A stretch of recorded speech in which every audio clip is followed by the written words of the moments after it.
সাতক্ষীরার নবাগত জেলা প্রশাসক হিসাবে যোগদান করেছেন মিস কাউসার আজিজ।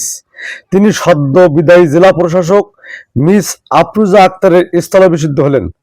নেত্রকোনা জেলা সদরের পৌরসভার বাসিন্দা মেধাবী শিক্ষার্থী কাউসার আজিজ ঢাকা বিশ্ববিদ্যালয়ের ইংরেজি বিভাগ থেকে লেখাপড়া শেষ করে ২৮তম বিসিএসের কর্মকর্তা হিসাবে কুমিল্লা জেলা প্রশাসক কার্যালয়ে সহকারী কমিশনার হিসাবে কর্মজীবন শুরু করেন।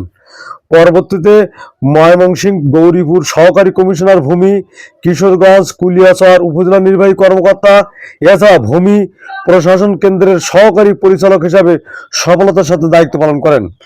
পরে ইংল্যান্ড থেকে উচ্চশিক্ষা নিয়ে দেশে ফিরে মন্ত্রিপরিষদ বিভাগের উপসচিব হিসাবে কর্মরত ছিলেন।